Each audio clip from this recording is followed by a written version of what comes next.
On va commencer cette première session qui est pour intituler Avant la pollution, la préparation. Et dans le cadre de la préparation de cette journée, eh bien, la direction de l'eau et de la biodiversité a proposé au CEDRE de co-construire cette première session en la concentrant sur la politique européenne et française et en faisant un point sur les enjeux et la réglementation en découlant. Ainsi, les principales directions du ministère qui ont la charge de la préservation de l'environnement interviendront successivement. La parole sera ainsi donnée à une représentante du Bureau de l'évaluation et de la protection des milieux marins, relevant de la sous-direction de la protection et de la restauration des écosystèmes littoraux et marins. Puis la Direction générale des affaires maritimes, de la pêche et de l'aquaculture nouvellement créée interviendra sur la réglementation encadrant les impacts du transport maritime sur la qualité de l'eau. La Direction générale de la prévention des risques fera un point sur la réglementation encadrant les impacts des activités industrielles pétrolières et chimiques. Et la parole sera ensuite donnée à une administration déconcentrée chargée de décliner ces réglementations au niveau local. Et ce sera la Direction régionale de l'environnement, de l'aménagement et du logement Provence-Alpes-Côte d'Azur qui présentera les travaux qu'elle conduit depuis la phase amont de l'instruction des dossiers jusqu'au contrôle des installations.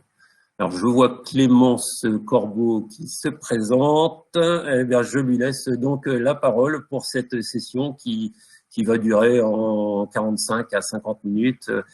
Je vous laisse la parole. Merci Clémence.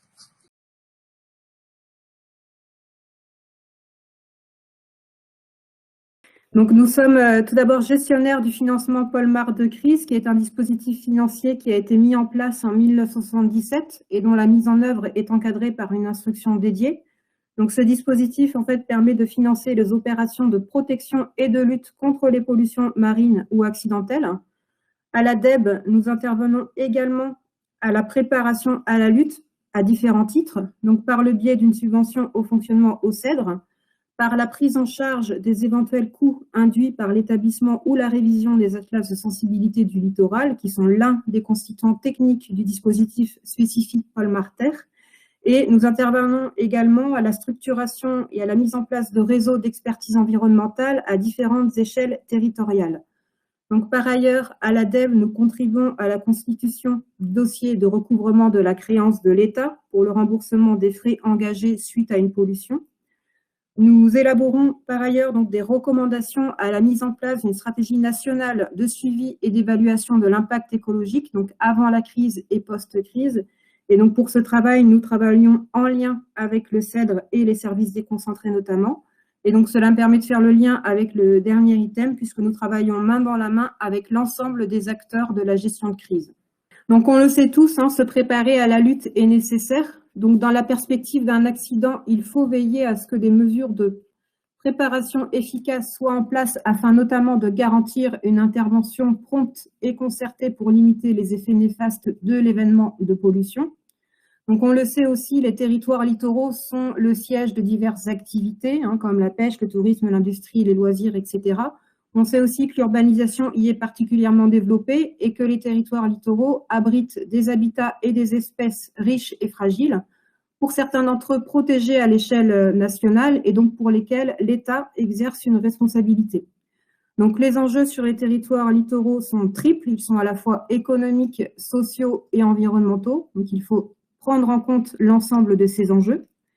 Donc la phase de préparation à la lutte est une phase hors situation d'urgence, et donc c'est une phase cruciale puisque les services exercent une veille permanente sur Polmar.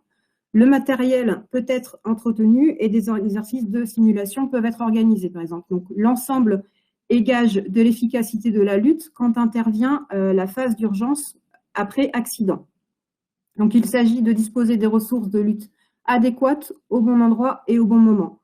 Donc, je vous ai mis à l'écran quelques données chiffrées sur les conséquences de deux événements, l'un qui a été cité par Nicolas en introduction, mais donc du coup l'accident du Torrey Canyon survenu en 67 entre les Scilly et la côte britannique. Ce sont effectivement près de 120 000 tonnes de pétrole brut et de fioul lourd de fioul de soute qui avaient été déversés, plus de 4 000 tonnes de déchets ramassés sur les côtes françaises et environ 25 000 oiseaux morts.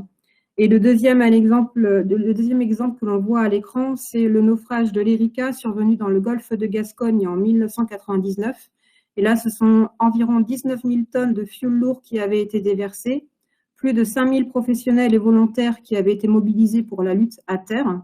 Et le bilan, donc les impacts de cet accident ont été très importants, puisque ce sont environ 77 000 oiseaux qui ont été collectés et on estime ce chiffre à environ 300 à 500 000. On voit sur la photo en bas à droite une photo donc, qui montre l'hécatombe de jeune guillemot de troll, qui est une espèce protégée en France. Là, parmi les impacts de l'accident, on a aussi eu une forte contamination des coquillages, jusqu'à la fermeture de certaines productions conchilicoles jusqu'à 2 ans après l'accident, donc dans les zones les plus touchées de Loire-Atlantique et de Vendée. Une interruption de la production salicole pendant au moins une saison et la pollution de marées maritimes et de la végétation terrestre. Et donc, pour certains habitats suivis, il a fallu une récupération d'au moins, du coup, comprise entre 1 à 3 ans. Donc, dans son procès, dans son arrêt Erika, la Cour de cassation confirme la responsabilité pénale et civile des intervenants à l'acte de transport. Et cette décision conduit à la réparation du préjudice subi au nom du préjudice environnemental. Et donc, au total, ce sont près de 13 millions d'euros qui ont été versés et donc l'indemnisation, c'est le montant de l'indemnisation au titre du préjudice environnemental qui ont été notamment versés en faveur des parties civiles dont fait notamment partie les collectivités territoriales et la Ligue de protection des oiseaux. Donc, quelle en a été la traduction dans la réglementation? Donc, on l'a vu, le préjudice écologique est reconnu dans la jurisprudence depuis 2012, mais c'est la loi du 8 août 2016 pour la reconquête de la biodiversité, de la nature et des paysages qui renforce en fait les acquis de la jurisprudence en introduisant le préjudice écologique dans le Code civil. Donc, par ailleurs, la loi en fait instaure en effet du coup un régime de réparation du préjudice écologique pour renforcer et consolider les acquis de la jurisprudence et notamment celui du principe pollueur-payeur. Par ailleurs, la loi inscrit dans le droit le principe de non-régression, selon lequel la protection de l'environnement ne peut faire l'objet que d'une amélioration constante. La loi, par ailleurs, consolide le principe de compensation par la mise en place d'un certain nombre d'outils et le principe de solidarité écologique est instauré, principe qui consacre l'importance des liens entre la préservation de la biodiversité et les activités humaines. Le pollueur est le premier responsable, puisqu'en droit français, c'est le principe pollueur-payeur qui s'applique. Donc les articles 1240 et 1241 du Code civil que vous voyez à l'écran disposent notamment que l'auteur d'une pollution a l'obligation de réparer le dommage qu'il a causé. La réparation doit se faire en priorité en nature. Elle se doit d'être intégrale ou, le cas échéant, de manière la plus appropriée possible. Les frais résultant des mesures de prévention, de réduction de la pollution et de lutte contre celle-ci doivent être supportés par le pollueur. Donc, c'est sur le principe du pollueur-payeur que s'appuie le préjudice écologique. Et donc, le préjudice écologique se définit comme une atteinte aux éléments, aux fonctions des écosystèmes ou aux bénéfices collectifs que l'homme tire de l'environnement. Donc, je vous ai remis à l'écran les références juridiques. Mais du coup, c'est un concept qu'il faut appréhender au cas par cas dès le début de la crise. L'indemnisation doit être utilisée pour la restauration de l'intérêt lésé, c'est-à-dire la réparation du préjudice écologique, et celle-ci s'effectue de manière identique à celle de la responsabilité civile, avec le principe de réparation intégrale. Et le préjudice écologique est toujours réparable, qu'il soit grave ou non. Dès lors qu'il y a une atteinte à la nature, en fait, sa réparation est obligatoire. L'évaluation en fait, du préjudice écologique entre pleinement dans la mise en place d'une stratégie de suivi environnemental. Donc, en France, on constate un amalgame entre ce qui relève du suivi sanitaire, ce qui relève du suivi de l'impact écologique et parfois ce qui relève du suivi de l'impact écologique envisagé uniquement dans le but d'évaluer le préjudice écologique au sens juridique du terme. Et donc, on distingue 3 volets dans la définition d'une stratégie de suivi environnemental. La démarche d'évaluation et de suivi de l'impact écologique, le suivi sanitaire post-pollution et, le cas échéant, le recueil d'informations diverses, données, constats, photographies, etc., qui peuvent alimenter, selon les cas, une demande ultérieure de reconnaissance d'un préjudice écologique. Donc, on le voit sur le schéma qui apparaît à l'écran, suite à l'accident, se met en place un suivi environnemental constitué des 3 volets que je viens de citer. Ce qu'il est important du coup de savoir, c'est que ce sont 3 démarches complémentaires, mais qu'elles ont des différences d'objectifs, d'acteurs impliqués, de moyens mis en œuvre notamment. Donc, à l'ADEB, nous travaillons sur ces questions en lien avec le CEDRE et les services déconcentrés.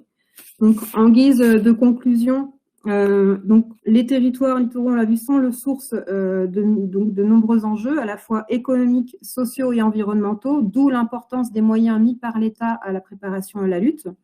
La jurisprudence et la réglementation se sont renforcées concernant la reconnaissance du préjudice écologique et de son régime d'indemnisation. Le préjudice écologique, s'appuie sur le principe pollueur-payeur. L'auteur d'une pollution a l'obligation de réparer le dommage qu'il a causé, et donc la réparation se fait en priorité en nature. Donc à ce jour, pour conclure, il existe en fait différentes méthodes d'évaluation du préjudice écologique. Donc je ne rentrerai pas dans les détails de ces méthodes, mais donc chacune d'entre elles présente des avantages et des inconvénients, et donc elles sont intéressantes pour différentes raisons. Et donc, il convient en fait de surveiller l'évolution de ces méthodes au fur et à mesure des connaissances acquises et de s'en inspirer le cas échéant. Voilà, je vous remercie et je reste à disposition si vous avez des questions. Et je laisse la parole à Océane Rino.